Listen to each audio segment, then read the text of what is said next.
My parents called at 2 a.m. screaming, "Caitlin, your brother is in the hospital right now. He's in Aspen. Send $25,000 immediately or he'll be in agony all night." I said calmly, "No." Then I hung up, turned off my phone and went back to sleep. For the first time in 32 years, the only voice in my head was my own. There was no echo of my mother's disappointment, no ghost of my father's silent judgment. For as long as I can remember, my family has treated me like their personal ATM. I'm Caitlin Fletcher, a geotechnical engineer living in Denver, and I was raised to believe my only purpose was to be a safety net for my younger siblings. My brother, Christopher, the 25-year-old golden child who could do no wrong. And my sister, Madison, the 22-year-old influencer princess who believed the world owed her a picturesque life. My dad, Michael, a retired fire captain, was the silent enabler. My mom, Jennifer, was the master manipulator, a woman who could weaponize guilt with a single sigh. "You're the oldest, Caitlin. It's your job to take care of them." That was the mantra of my childhood. And I believed it. I paid for Christopher's first car. I funded Madison's first trip to Europe for content creation. I cleared their credit card debt more times than I can count. I always caved because that's what a good big sister does, right? But that night, listening to their manufactured panic over the phone, something in me didn't just snap, it turned to steel. My refusal wasn't loud or angry. It was quiet. It was final. And what happened next didn't just destroy my family. It revealed they were never a family to begin with. They were a syndicate and I was their sole investor. That 2 a.m. phone call wasn't a request for help. It was the detonation of a carefully constructed lie that had been my entire life. As I lay in the dark, the silence of my apartment felt louder than their screams.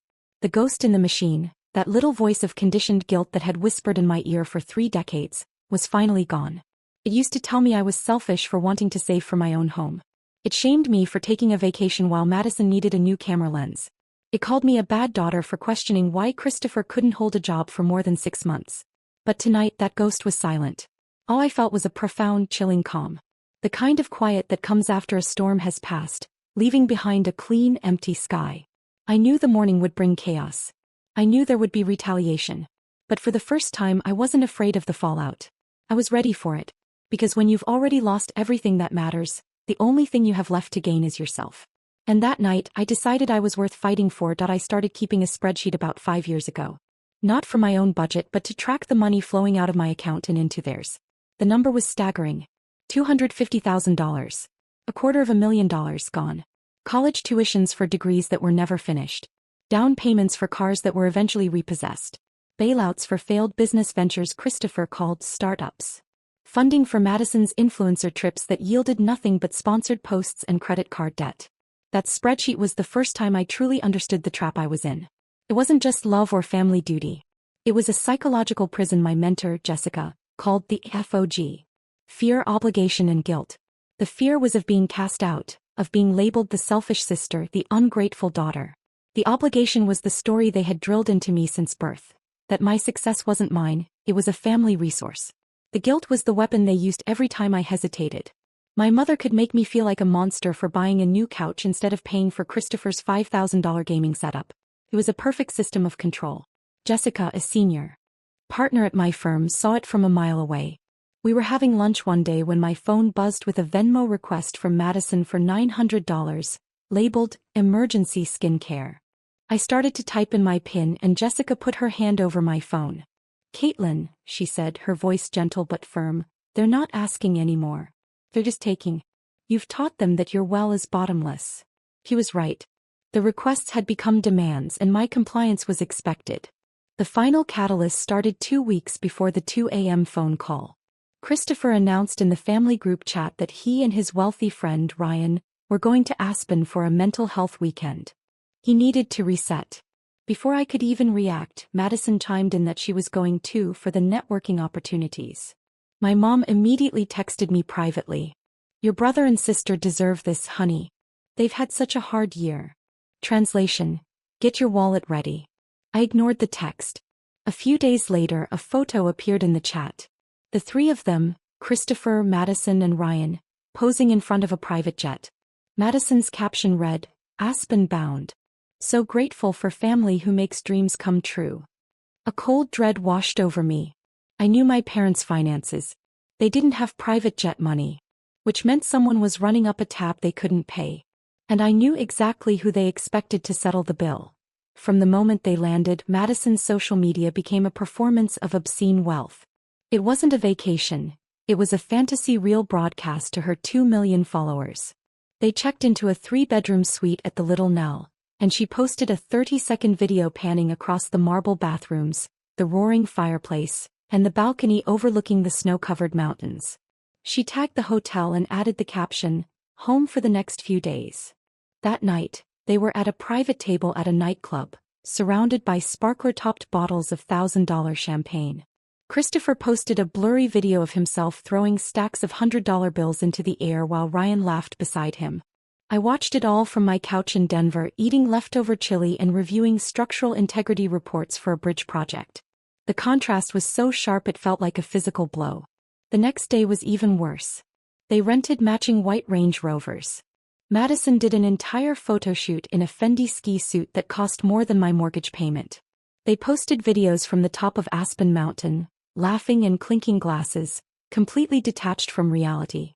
I was in a 2-hour meeting about soil mechanics when my phone buzzed with a notification. It was a screenshot from Madison's Instagram story, sent by a friend from college. Madison was posing in a boutique, holding up a diamond tennis bracelet. The caption was a poll, "Should I?" My friend's text underneath was simple. "Isn't that the bracelet you wanted for your 30th birthday?" I had sent my mom a picture of that exact bracelet a year ago. He told me it was too extravagant. But here was Madison about to buy it on a whim. The breaking point came that night. Madison posted a perfectly curated photo of her and Christopher at dinner. They were beaming, holding up glasses of red wine. In the comments, one of her followers wrote, "Wow, your family must be so proud and supportive. Big sis must be loaded." The comment got thousands of likes. It went viral within her community. Big sis must be loaded. The words burned on my screen. People saw this fantasy and thought I was funding it. They saw their reckless spending and credited it to my hard work, my 60-hour weeks, my sacrifices. They weren't just spending my money, they were spending my reputation. They were cosplaying as wealthy heirs on my dime, and I was being painted as the benefactor of their ridiculous lifestyle. I stared at that comment for 10 minutes, the anger in my chest growing colder and harder until it settled into a quiet, unshakable resolve. They had no idea what was coming. They thought the bank was still open. They were about to find out it was closed. Forever. I woke up the morning after the 2 a.m. call to a digital firestorm. The peace I had felt was the calm eye of the hurricane, and now I was in the swirling debris. Madison had gone nuclear. She posted a 60-second, tear-streaked video from what looked like a hospital waiting room. Her face was puffy, her voice shaking with practiced outrage. "My brother Christopher is lying in a hospital bed in agony," she sobbed into the camera. "And my own sister, Caitlin Fletcher, refused to send the money for his treatment. She's a successful engineer in Denver, she makes 6 figures, and she is letting him suffer over $25,000. She wasn't done. She tagged my full name. She tagged the name of my company. She put my professional email address in the caption, encouraging her followers to let my heartless sister and her bosses know what you think of her." The video hit 1 million views before I had even finished my first cup of coffee. Then came the messages. My work email was flooded. "I hope you get fired. You're a disgrace to women. Karma is coming for you, you monster." My phone buzzed with texts from unknown numbers, DMs from strangers filled with hate. My personal and professional lives, which I had worked so hard to build and keep separate, were being burned to the ground by my own sister. And yet I felt nothing. No panic. No fear. The old Caitlin would have been hysterical. She would have been calling, apologizing, wiring the money just to make it stop. But the new Caitlin was chillingly calm. I sat at my kitchen table, took a sip of coffee, and began to methodically clean up the mess. I didn't engage. I didn't defend myself. I just started deleting. I blocked every unknown number that texted me. I set up a filter on my work email that sent anything with the words sister, Aspen, or monster directly to the trash. I deactivated comments on my own social media, then went private. My boss, Jessica, sent me a text at 9 a.m. with a link to the video. All it said was, "Call me when you have a minute." I called her immediately. I didn't make excuses.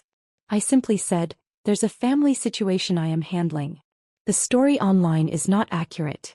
It will not affect my work." He paused, then said, Let me know if you need anything from HR. And that was it. No judgment. Just professionalism. By noon, the digital noise had quieted, at least in my world. I had built a fortress of blocks and filters. They could scream into the void, but I no longer had to listen. They had raised the stakes, trying to ruin my career. But all they did was prove that I had made the right choice. They didn't want a sister. They wanted a sponsor. And I was officially resigning from the position. The call that changed everything came at 4 p.m. on Sunday afternoon. It was an unknown number with an Aspen area code. I almost let it go to voicemail, but I answered on the third ring.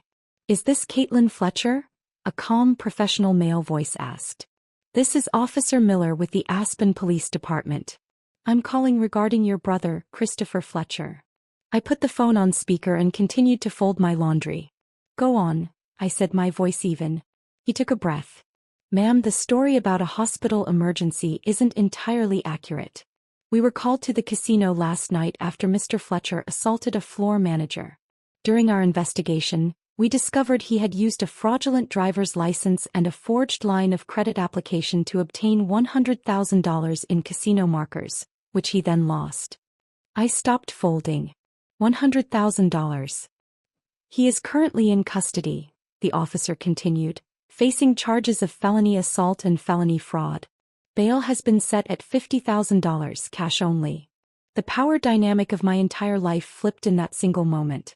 The moral high ground my family had claimed, the guilt they had used as their primary weapon, all of it evaporated.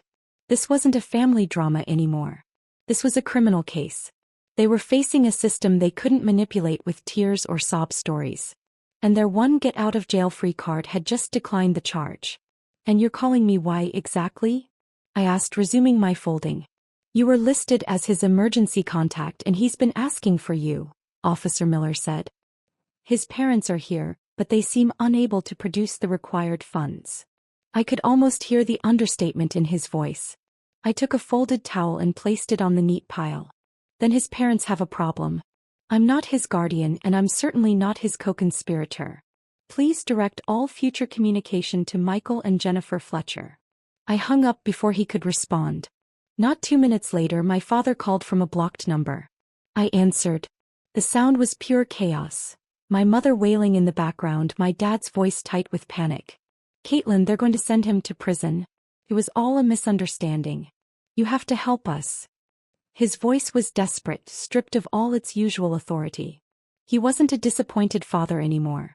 He was just a scared old man who had run out of options. "He committed a felony, Dad," I said, my voice cold. "That's not a misunderstanding. That's a choice." "He's your brother," my mother shrieked, having grabbed the phone.